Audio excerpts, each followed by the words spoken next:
It's part journal, part unpacking of the creative life. This is the Photowalk, and this is Reflections. Look up. No need to panic. This isn't a warning about a planet-destroying asteroid. I'm not borrowing from the satirical Netflixer Don't Look Up, where the world refused to heed the warnings of a certain scientist waving his arms about the sky, quite literally falling in.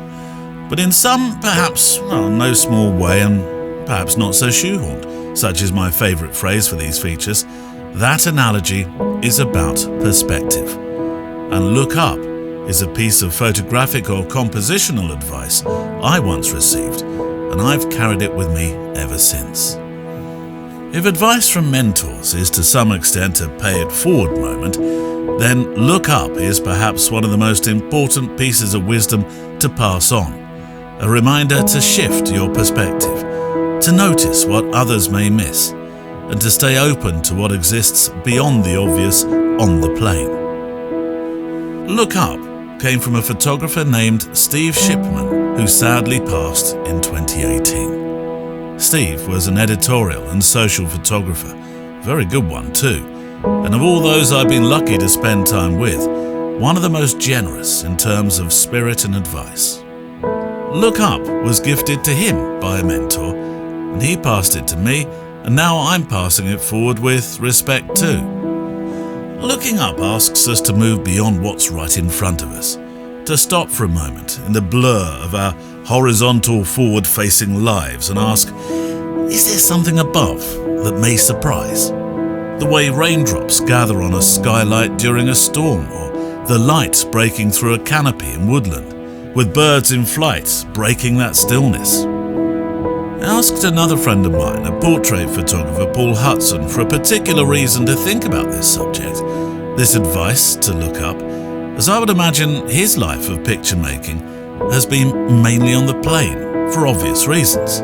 Cue the poem. I wasn't quite prepared for what he had to say on this subject, but it makes perfect sense.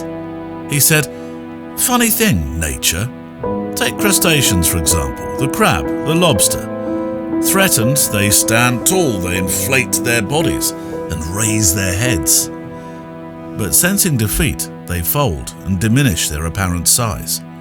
What's going on inside their minds, we wonder. Humans are no different. Buoyed by success, we puff out our chests and look big. Religious or not, we naturally look up. We want people to see us. But knowing we may lose, our heads bow downwards, our shoulders drop, and we try to withdraw into our shells. Scientists have discovered that merely raising our posture up, standing tall, elevating our gaze, releases happy chemicals and improves our mood. When our heads are up and our mood is good, not only do we physically see more than the floor, we notice much more, we register, we record. As Henri Cartier-Bresson, father of street photography, once wrote, it's like putting one's head, one's eye and one's heart on the same axis. Funny thing, nature. Looking up is the opposite of staring at our shoes, of course, or scrolling through our phones, the modern currency of attention. Photographically, it's not just a compositional tip. I think it could be a mindset. Think of James Nachtwey's image of the New York Trade Center South Tower collapsing. It's the cross in the foreground that holds your gaze. Amid all that horrific falling steel, a cross from a church draws you to look up. When everything else is coming down, this, I think, is an extraordinary symbol of defiance. Perhaps this idea of looking up is about faith too, in whatever form that takes.